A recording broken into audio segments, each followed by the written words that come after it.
और काफ़ी गाड़ियाँ आप देख सकते हो फेरी में जो है वो लोड कर ली गई है और अब यहाँ से ये छूटेगी। वो तो देखिए ये दोनों गई और ये तीसरी आने लगी। वो बिल्कुल गंगा तट के किनारे है और गंगा तट अगर पूरब में है तो ये पश्चिम की ओर बनी हुई मकबरा को बनाया गया था। पत्थरों का घर भी कहा जाता है इस जगह को, जिसको हम सिंघी दलान के नाम से भी जानते हैं। और मिलाना चाहता हूँ उन सभी लोगों से जो यहाँ पे मिलने के लिए आए।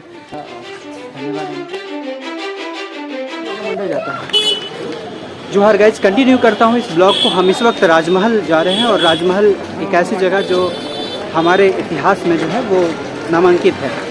राजमहल में कई सारे इतिहास जो है वो गुजरे हैं, बहुत सारे ऐसे स्थल हैं जिसको मैं इस ब्लॉग में कवर करने जा रहा हूँ। तो मैं चाहता हूँ कि इस ब्लॉग को आप पूरा देखिएगा। और ये राजमहल से उन इलाकों तक जाने की जगह है। मैं कुछ जानकारी और भी शेयर करना चाहता हूँ और वो मैं नहीं, यही शेयर करेंगे। बताइए सर कुछ अपने राजमहल के बारे में। जैसा कि राजमहल ऐतिहासिक और धार्मिक दृष्टिकोण से दोनों ही दृष्टिकोण से बहुत महत्वपूर्ण है। एक और शख्स है हमारे पास, एक सज्जन पुरुष, इनसे मैं मिलाना चाहूँगा। यह है भूदेव सर।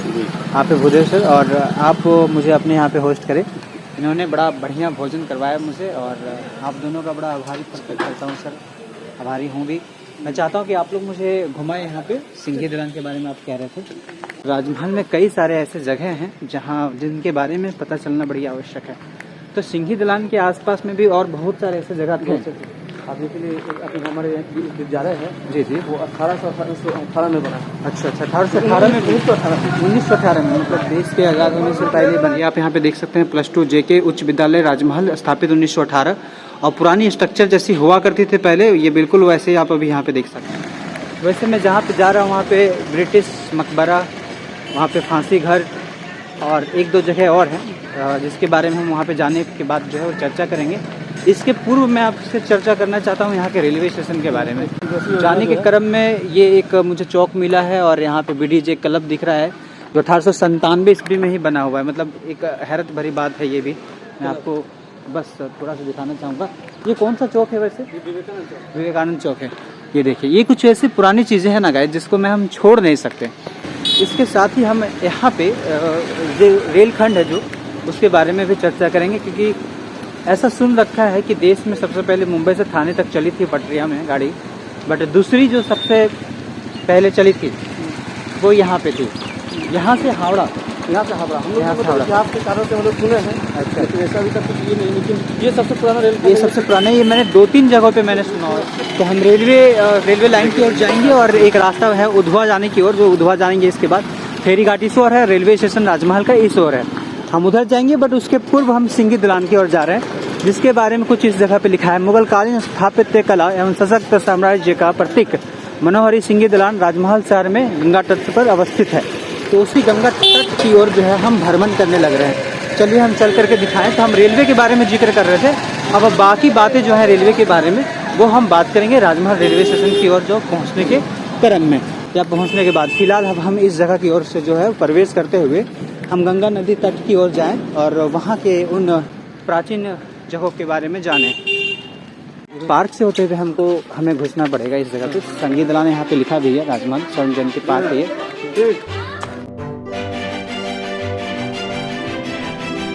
तो ये जो मोनूमेंट आप पीछे देख पा रहे हैं यह है सिंघी दलान। यहाँ की जो बीम्स है, यहाँ के दीवारें, उन सभी चीज़ों को जो है चलिए हम आपको दिखाएं और फिर हम इसके बारे में चर्चा करेंगे।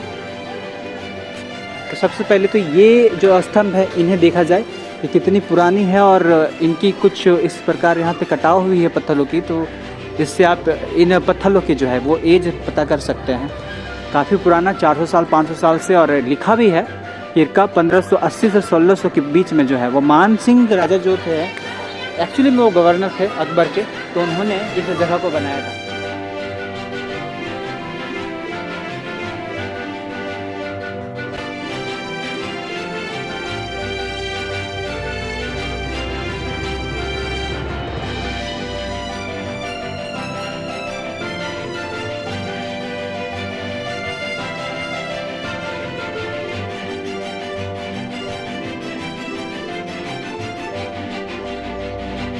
तो हम इस जगह के बारे में थोड़ी सी हिस्ट्री ज्योग्राफी बात कर लेते हैं। ज्योग्राफी के मामले में मैं कहूँ तो बिल्कुल गंगा तट के किनारे है और गंगा तट अगर पूरब में है तो ये पश्चिम की ओर बनी हुई मकबरा है। तकरीबन 300 मीटर की लंबाई थी और सास सूजा ने बनवाया था, कुछ तो ऐसा कहते हैं, कुछ कहते हैं मान सिंह जी ने बनवाया था सन 1592 ईस्वी में, जब बंगाल की राजधानी बनी।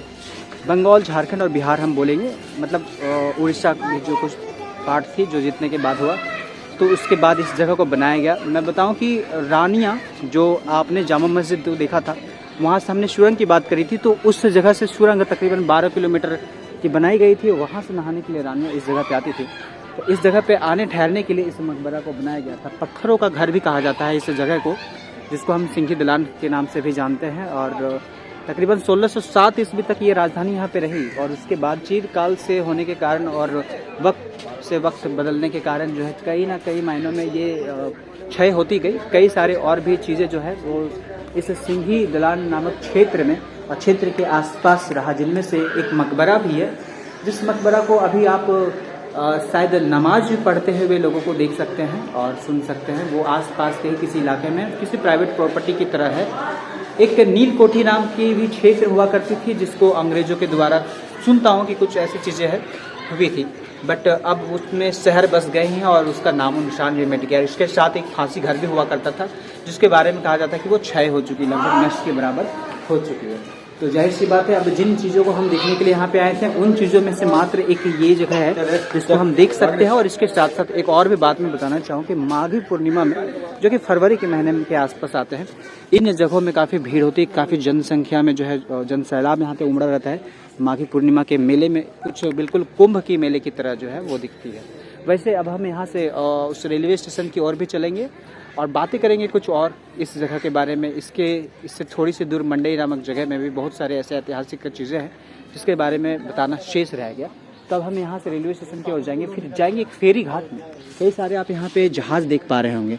ये जहाज़ जो है गंगा नदी के किनारे वो यातायात के रूप में काम में आते हैं। तो उन चीज़ों को और उनके जो स्टेशन है वो भी देखनी जरूरी है और मज़ा भी आएगा। चलिए अब हम चलते हैं, बट उसके पूर्व मैं एक दो बार और कहना चाहूँगा कि बड़ा खूबसूरत सा जगह है ये, और हमारा ये कर्तव्य बन जाता है कभी कभी कि प्रिजर्वेशन के नाम पे हम कम से कम गंदा ना फैलाएं यहाँ पे, तो ज़्यादा अच्छा होगा। चलिए चलते हैं। वैसे मैं यहाँ से चलूँ, बट उसके पूर्व मैं आपको मिलाना चाहता हूँ उन सभी लोगों से जो यहाँ पे मिलने के लिए आए। आप लोग यहीं से हैं? जी हम लोग। अच्छा, आप लोग मिलने के लिए भी आए हमसे? हम लोगों को पता चला कि आप झारखंड पद यात्रा पे निकले हैं। जी। हम लोग जान करके हम लोगों को काफी खुशी हुई। Thank you so much. इसलिए आपसे मिलने के लिए हम लोग आए हैं। Thank you so much. चलिए अब हम थोड़ा सा आगे जाना भी चाहेंगे क्योंकि उधवा जाते जाते थोड़ा रात हो जाएगा, तो चलते हैं यहाँ से। तो ये सेवा सत्कार में मतलब मेरे सम्मान में ये इन्होंने दिया, और धन्यवाद इनके। आप लोगों का भी धन्यवाद। हम आए थे ये जो राजमहल रेलवे स्टेशन है उसको देखने के लिए, क्योंकि अति प्राचीन अंग्रेज़ों के ज़माने से है, बट इस वक्त इसको कंस्ट्रक्शन किया जा रहा है। और मैं आपको बता दूं, राजमहल का ये जो क्षेत्र है, यहाँ से हावड़ा तक के लिए ट्रेन चली हुई थी। दूसरी बार जो है वो यहीं से, और रेलवे ट्रैक बिल्कुल मेरे बाएं ओर है, वहाँ से लोकल गाड़ियाँ भी चलती हैं। कई सारे फॉरेनर्स आते हैं बाई ट्रेन इस जगह पे, ताकि वो पहुँच सके कन्हाई स्थान जहाँ पे मैं था, और बाकी उन सभी तमाम वो जो ढांचाएँ आपने देखी प्राचीन जगह को, उसको घूमने के लिए जाते हैं। तो ये है गांधी चौक, काफ़ी प्रसिद्ध, काफ़ी फेमस, और यहाँ से हमें बाएं ओर जाना होगा ना, बाएं ओर हमें फेरी घाट के लिए जाना होगा। फेरी घाट में आपको बता दूं कि इससे पहले हम गए थे वहाँ सकरीगढ़ी, जहाँ पे बन रहा है एक बंदरगाह, बट इस जगह पे भी बहुत पहले से जो है बड़ी बड़ी जहाज़ पानियों की, और ख़ास करके कार्गो जेट्स जो है, कार्गो बोट्स जो है वो यहाँ पे आती हैं। कहाँ से यहाँ पे बोट आती होंगी? ये झारखंड, ये तो ऐसे हर स्टेट से आते हैं, लेकिन ये मतलब जो कंटिन्यू जो चलता है वो झारखंड और बिहार को कनेक्ट करता है। यहाँ से मालदा जिला है, अच्छा, वो जाती है। लास्ट टाइम आपने मेरी अंडमान निकोबार के बहुत सारे ब्लॉग्स देखे हुए, जिसमें फेरी या फिर जो बड़े बड़े क्रूज थे उसमें देखा होगा आपने, बट ये पहली बार है अपने झारखंड के एकमात्र जो जिला है वहाँ से हम फेरी के नज़ारे जो है देखने वाले। साहिबगंज का ये राजमहल प्रखंड है, राइट? अनुमंडल भी है, और काफ़ी गाड़ियाँ आप देख सकते हो फेरी में जो है वो लोड कर ली गई है, और अब यहाँ से ये छूटेगी। वो मुझे ऐसा फीलिंग हो रहा है जैसे मैं अंडमान निकोबार आ गया हूँ। वो लग रहा है कि समुद्र में आ गए हैं क्या, ये देखो। और ये रही जेट्टी आपकी, जेट्टी में आपके फेरी जो काफ़ी गाड़ियों को लेकर के जो है वो निकलने वाली। कैसे देख तो लिए, बट मेरे मन में अब उत्सुकता ये जागे कि मैं पूछूं कि यहाँ से मालदा जाने में कितना रुपया लग जाता होगा। 25 से 30। गाइस एक फेरी जो है वो छूट चुकी है। मैं आपको बताना चाहूँ कि ये जब छूटेगी तो दूसरी जो है वो वेट कर रही है वहाँ पे, वो आके लगेगी। मतलब कहाँ मैं प्राचीन जगहों को दिखाते दिखाते मुझे कुछ एडवेंचरस चीज़ें जो है ट्रांसपोर्टेशन से जुड़ी हुई वो दिखने लगी, तो मैं सोचा कि शेयर कर दूँ। एम्बुलेंस एक हमारे सामने दिख रही है वहाँ पे, वो भी जाती है यहाँ से।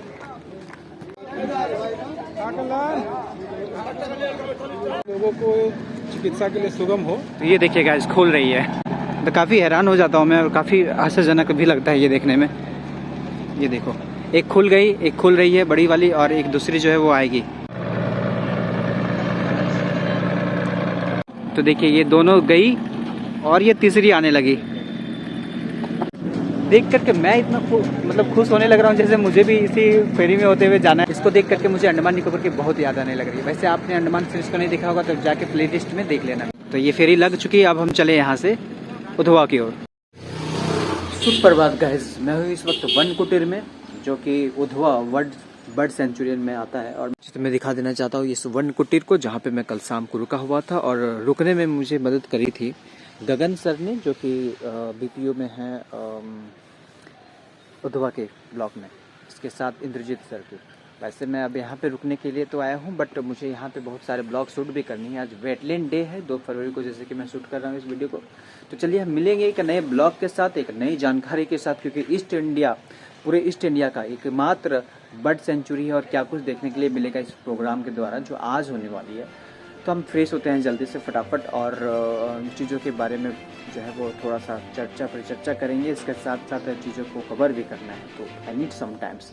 मिलते हैं अगले ब्लॉग में, तब तक के लिए खुद का ख्याल रखिएगा, खुश रहिएगा, and don't forget keep flying, keep जोहार झारखंड।